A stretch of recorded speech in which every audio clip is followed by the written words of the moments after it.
Oh yeah, you read that correctly, folks. We finally have an in-game cutscene, not only showing us the professor, but Agent 9 himself. Oh boy, am I excited to talk about this one. But, same rules before, I'm going to let the cutscene play out first, and then I'll talk about it then. So, with that said, let's get started.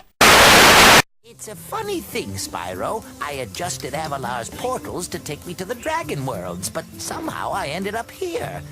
Maybe my coordinate tables are out of date. Yeah, by 1,000 years. That would explain why the book was so cheap.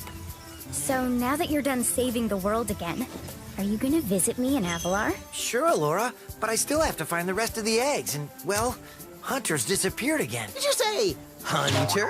Well, hey, I can help. I just saw him sneak off with Him, Agent 9, isn't that a Rhinoc over in those bushes? Rhinoc. Ooh, let me at him. You want a piece of me, Rhinoc boy? 8 laser punk. Come on now. No fair hiding. Wow, so there is quite a bit to talk about with this cutscene. I'm playing a little slower here. I'm going to stop right here to talk a little bit about the professor. I will say, this is a perfect example, at least another one anyway, of a design that has a lot of the basics down for the most part, but still feels rather different, or at least looks rather different in execution, I should say.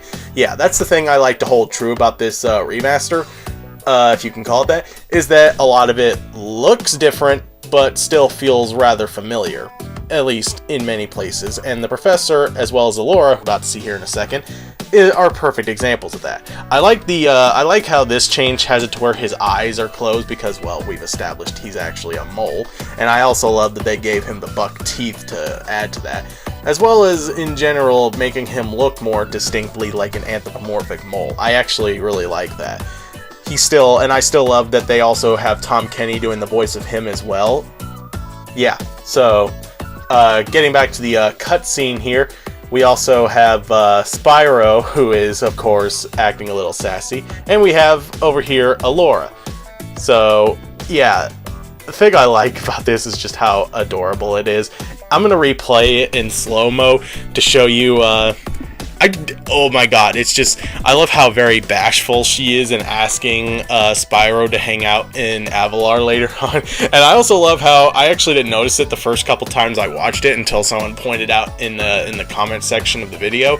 But I love how she wags her tail in bashful joy a little bit there when she asks him to come visit her in Avalar sometime. It's just, ooh, I just want to hug her so badly. I really do. So, getting back to the cutscene, Spyro, of course, telling them that he's looking for a Hunter, and we have Agent 9 here.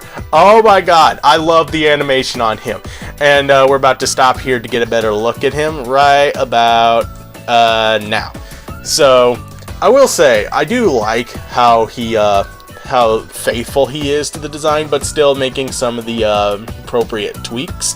Like, I've mentioned this before when talking about the game art covers that they showed off a few weeks ago, but I absolutely love the anti-Rhinoc symbol on his shirt there. I've also quite grown fondly of the teeth they gave him, obviously, because if you looked at the old character models, they basically looked more like PS1 Muppets more than anything. But I think the teeth really helps make him feel more like that of a three-dimensional character, so to speak.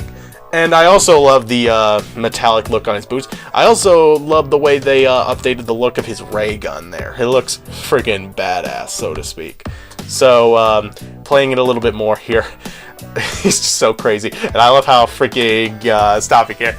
I just love that look. And I also love the last look we get to see here in the cutscene that we're about to see. It's just, oh god. So, playing this part here. That look right there is perfect.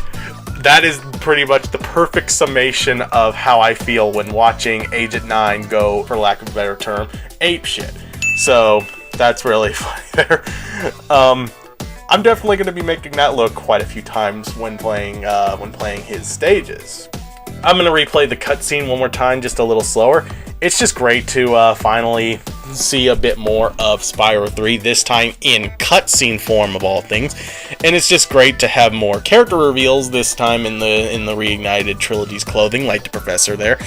It's just Oh, I'm so excited to play this more than ever. I also like how, because we're in broad daylight with less shadows and all that stuff, we get to see Laura a bit more clearly this time around.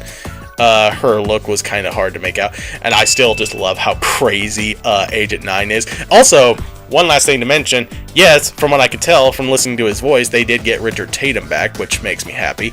I also would have been happy if they got Jacksepticeye to do the voice of him. Yeah, people have made jokes about that before. But yeah, so really not too much else I could say here. I also really like the look of everything here. I like the look of Agent 9's lab, because that's the name of the level there, Agent 9's lab.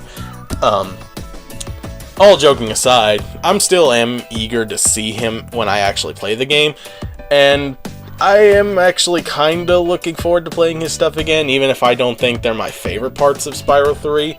I mean, they're definitely not Bentley levels of bad, but they're definitely not my favorite either. So, that's really about all I have to say from this point on. I know I've kinda just been prattling on, but there was just so much I wanted to talk about for just this 1 minute worth of a cutscene, maybe even not even that. So, with that said, I'm King Gargantuous, and I'll see you all next time.